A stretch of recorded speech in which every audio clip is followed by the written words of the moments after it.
Hey, welcome back to Work-Life Harmony. So here we are at the start of a new year. I recently did an episode on why I don't like New Year's resolutions. Well, today I want to call out a specific saying that drives me nuts. And it's something I want you to catch yourself if you are thinking this or if you are saying it to others. And it is the phrase, new year, new you. I will admit, years ago, I used to embrace that a little bit, right? Like fresh start, new year. I have come to remove that phrase from my vocabulary. And today I want to share with you a couple of reasons why I think that mentality and that phraseology can really set you up for failure.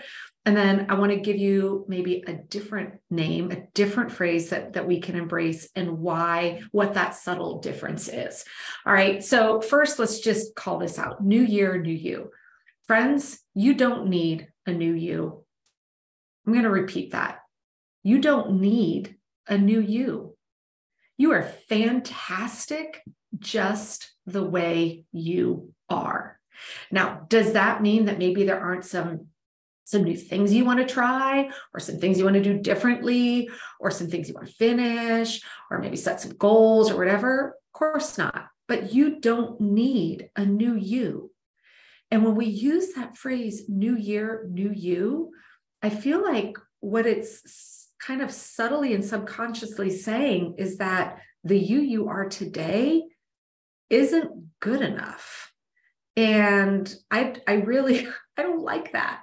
So that's one very kind of more subtle subconscious reason why I really don't like the phrase new year, new you, because it implies that who we are isn't enough today. So let's first recognize we don't need a new you. All right. Maybe we want to start some new stuff. Maybe we want to finish some things. Maybe we want to change things up. But who you are is fantastic right now. Now, couple other things that happen when we use this phrase of new year, new you is we tend to kind of put all our eggs into one basket. What do I mean by that? Well, we sit there, and I see this happening in Q4, all through the last 3 months of the year. People are wasting 90 whole days of getting into action by going, I'm just going to wait to the new year. New year, new me. New year, I'm going to start it in the new year. So we waste all this precious time, especially at the end of the previous year, not doing something because we're waiting for that new year. And it's like we build up all of this energy and excitement around all these things are going to happen, but we got to wait till it's the new year.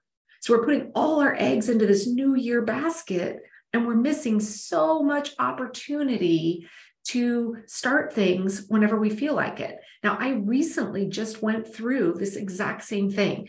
I have had on my list for a long time that my kind of dream list that I wanted to start taking cello lessons. I've never played the cello. I do have a musical background, but I've always wanted to learn how to play it. Well, at the time I'm recording this, it's actually here at the end of December, but you're going to be listening to this in January.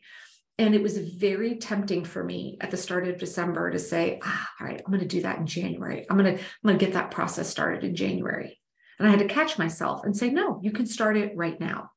So I actually found the teacher, rented the instruments, and started cello lessons at the beginning of December. I would have missed an entire month opportunity if I had been stuck on that new year, new you, right? And then third, by coming into this new year mentality as well, it puts a lot of pressure to start all of these new things because you quote think you need to be a new person all at once. And I see it all the time where people will start in January. They're like, okay, well, now I'm going to do this for my health, and I'm going to do this around the house, and I'm going to do this for myself, and I'm going to start this, and I'm going to finish this. And it's like all of a sudden we've just opened the fire hydrant, where instead what is more sustainable and more realistic and sets us up for a much better chance of success is when we are introducing changes and things regularly throughout the year as the time permits. So those are just a couple of reasons why I really want you to try not to get caught up in the hype of new year, new you. All right. You're fantastic just the way you are. So what is the solution then? Because it is fun sometimes to capitalize on that feeling of a fresh start. There's a reason why people always say, okay, I'm going to start this new thing on a Monday, or I'm going to start it at the beginning of the month, or I'm going to start it in the new year, right? But we don't need to do that. Every time we do that, we have missed opportunities, but kind of back to my cello example, right? So the solution instead is, how about instead of, this is a solution I'm going to offer, instead of saying new year, new you, why don't we just at the start of the year say, new year, I'm here. All right. And it's no different than any other day. Every day we can just wake up and say, I'm here. And every day we have the choice of how we're going to spend our time, right? And the best way that I know to get out of putting all of our eggs into this new year basket is to do regular, more what I call that higher level strategic planning. These are the top 2 levels of planning that I teach. And that is namely our quarterly planning and our annual planning. All right. So when we have a set quarterly planning process that we come at the start of every quarter, where we are reviewing our goals, we are reviewing those things on our dream list, on our wish list, where we are reviewing the realities of what current constraints we have on our time, we are regularly all year long creating the opportunity for us to start new things, finish things, maybe let go of things, introduce new things, instead of waiting until this new year. We get to show up every quarter and even every month and say, I'm here and I am ready to make really thoughtful decisions about how I want to plan and prioritize my time.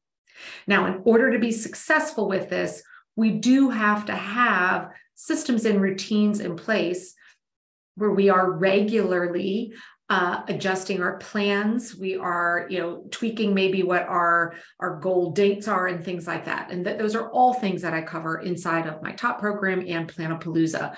But you do not have to be a part of those programs to take pause for thought right now at the start of this new year and ask yourself, are you putting way too much pressure on the start of this year? Are you putting all your eggs into the new year, new you basket? And if so, I give you permission, and I hope you give yourself permission to say, you know what? It's just another day. It's just another week. It's just another month. It is a new year, and I am here just as I was here yesterday, and I will be here tomorrow. And every day you have the right to decide that today is the right day to start on something new. All right. So if you want to learn a little bit more about how to get started with planning the right way, even if you are in a ridiculously unpredictable stage of life, I have a new free training I would invite you to come listen to. All you need to do is come over on Instagram and just DM me at Megan Sumrell and just DM the word training, and I will get you a link to that free training right away. So I hope you guys have a fantastic week. And remember, it's just a new year. You're here.